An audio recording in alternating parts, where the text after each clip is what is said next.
Hey there, and welcome back to our next video. This is all about our trigonometric ratios. Don't be intimidated by the word.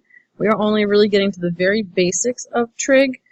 You're going to see a lot more trig when you get to pre-calc and that kind of age or class, so please don't be intimidated by this. We're only dealing with trig, and mostly we're talking about right triangles. So there are three different trig ratios. The first one is the sine ratio, and spelled S-I-N-E. And we has to be a right triangle, and we're going to base everything off of angle A. But we could also do these where it's focusing also on angle B. So this could be interchanged with angle B. Now the key thing here is to know what's what here. So if we're basing everything off of where angle A is, this line over here, this piece, the triangle, that's the leg that's opposite of angle A.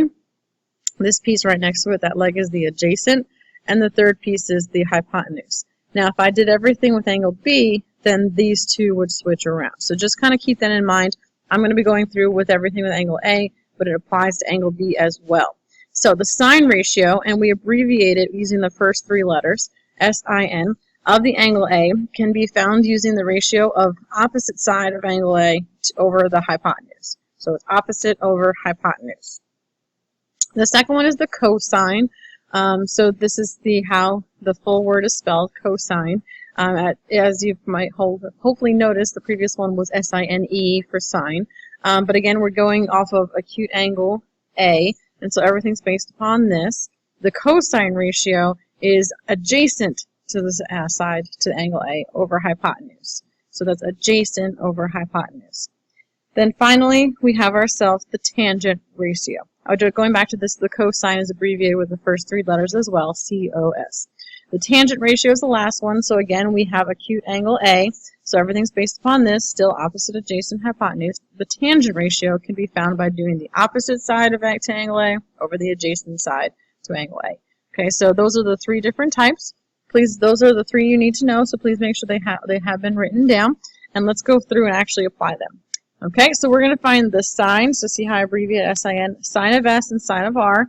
So the first thing we do is locate where sine is, and I like to identify as what's the opposite, adjacent, and hypotenuse. And so for S, this piece would be the opposite, this piece would be the adjacent, and this piece would be the hypotenuse. And then again, that's only for S. So when I'm coming up with the sine ratio, and sine is opposite over adjacent, the opposite side is 63, sorry, opposite over hypotenuse, 63, and the hypotenuse is 65. So the sine ratio is 63 over 65. So now if we're going to do off of R, then we're going to kind of look at this a little bit differently. So what's really going to happen here is what's labeled as opposite and adjacent. And so since we're based off of R now, the opposite becomes 16, and the adjacent becomes the 63, and the hypotenuse is still the 65. So again, now sine is opposite over hypotenuse. The difference is now what's opposite of the R is going to be 16 over 65. And that's essentially how we're going to do that. So let's repeat that now with cosine. So again, we want to identify, well, what's our opposite and adjacent? For U, our opposite and adjacent is in this direction. So again, that's based upon U. So cosine is adjacent over hypotenuse. So the adjacent piece is the 18. The hypotenuse is the 30. Now in this case here, we can reduce this fraction. So I want you to go ahead and do that. This reduces down to 3 over 5. So we can divide top and bottom by 6. So now repeating that now for W, the difference now is that this becomes opposite and this becomes the adjacent. And so adjacent over hypotenuse is 24 over 30, which then reduces down to 4 over 5, again dividing everything through by 6. Finally doing one with tan. So if we're going off of tangent of S, this is opposite and this is the adjacent, and that's what we use for our tan. So this is going to be 63 over 16. And what you'll find is for the R, it's going to be the reciprocal, again, because this switches to the opposite and the adjacent if we're using angle R.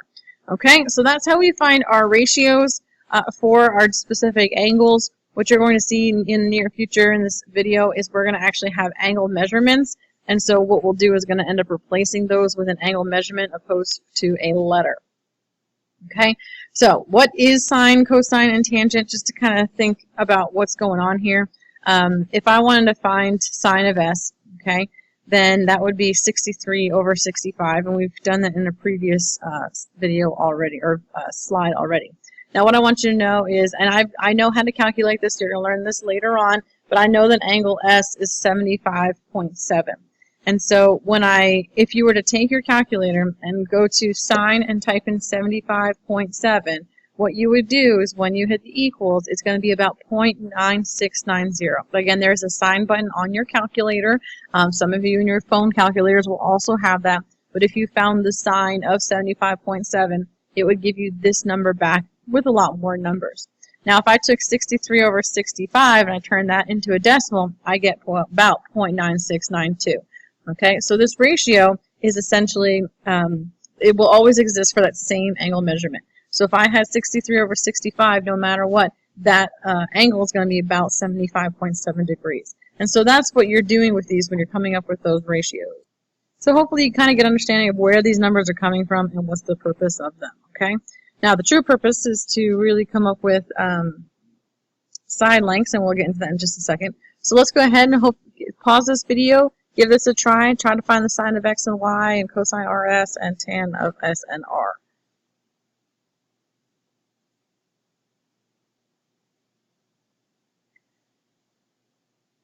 All right, let's see how you did. Hopefully you did give it a try, because it's worth trying without me going over everything with you. So these are the correct answers for number 1. These are the correct answers for number 2. And these are the correct answers for number 3. If you did not get them correct and you don't know why, please make sure you stop and see us. As you can see your teacher. As you can see here, this is a missing piece. And so you don't really need it for number 3, but for number 2, you're going to need the hypotenuse for cosine. And you could use Pythagorean theorem, which you learned in the beginning of this unit. Alright, so just in case you didn't know where this button was, if you have a graphing calculator, you will see 3 of them right next to each other, sine, cosine, and tangent. If you're using one of the calculators in the room, it might be somewhere different. So if you can't find those buttons, please make sure you ask your teacher. Okay, so there are a couple different things that we can do with this. So angle of depression and elevation. What I want you to kind of think about with this, there are 2 types. It's all based upon where you're visualizing. So we have a man at the bottom and we have a thief at the top. So what I want you to think of is this man who's looking upwards. That's angle of elevation. So think of like an elevator helps you take you up. Angle of elevation is the eyesight from you looking straight across to looking straight upwards. So I guess his face should probably be more about there. Okay. Versus our little thief up here, the angle of depression is what's the angle they're looking down. And this kind of terminology is going to be very helpful for you when you're solving some problems. It's going to reference, well, the angle of elevation is this, the angle of depression is this. Okay, so it's based upon if I were to look straight and look upwards, if I mention angle of elevation, or same thing, angle of depression is going to be this way. Okay, so we're going to do 2 things here. Use that terminology as well as actually solve for a side piece using a sine, cosine, tangent thing. All right, so you are skiing on a mountain with an altitude of 1,200 meters. The angle of depression is 21 degrees. About how far down do you ski? Okay, so the 1,200, the 1,200 is how high up we are.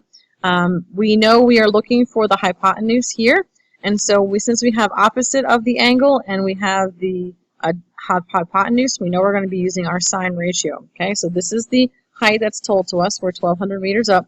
The angle of depression is right here. Remember, that's what we're doing as we're looking down. So that's 21 degrees. Our goal is to find out how far we're skiing down. And in this right triangle, that is our hypotenuse. So we're going to use sine. So let's plug in the information that we know. We know that the angle A is going to be 21. So this is essentially where A is. Now, instead of doing sine A, we're going to put in the actual angle of 21. Equals, now it's opposite over hypotenuse. So the opposite is 1,200 over the hypotenuse is x. And so now we have to kind of think about this. We want to solve this problem for x. And so my best advice here is let's take it and create a ratio over it so we can cross multiply. So what I'm going to do is I'm going to put that sine of 21 over 1, and that way we're going to cross multiply. And kind of keeping in mind when we cross multiply, we always do it on the diagonals. So I'm going to multiply sine 21 times x and 1 times 1,200. And this is what I end up with. Our goal is to get x by itself, so I'm going to divide both sides by sine of 21. All right, at this point here is now where you're going to take out your lovely calculator and you're actually going to do the division. So you'll do 1,200 divided by sine of 21, or you can convert sine of 21 to the decimal. Go 4 decimal places. That's going to be our rule of thumb with trigonometry. So we're going to divide those 2 things out, and that means the height is about 3,000, or the length that you're going to go is about 3,348.21. Okay. So my advice here is go ahead and try to pause this and see if you can find it if the angle is 28 degrees instead.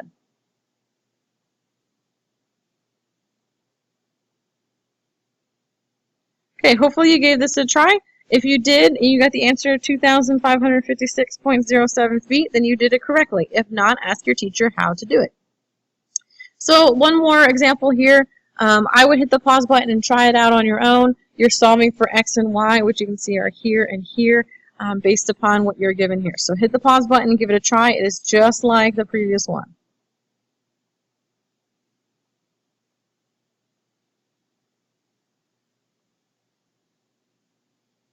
Okay, since you're given angle 26, if you're solving for x here, we have opposite and hypotenuse. Since this is the opposite hypotenuse, we would go ahead and use our sine ratio. Or if you solve for y first, it'd be the adjacent and hypotenuse, so we're going to use the cosine ratio. You should have gotten x is 6.14 feet, and you should have gotten y is 12.58 feet. You could have also, if you find one side, use Pythagorean theorem to find the third side. Okay? So if you have any questions, please make sure you're getting those addressed. Give the practice a really good try. Let us know if you need anything. It's just essentially a lot of algebra going on here, but the big thing is being able to understand where do I substitute these values in. So go ahead and hit the stop button and start your practice.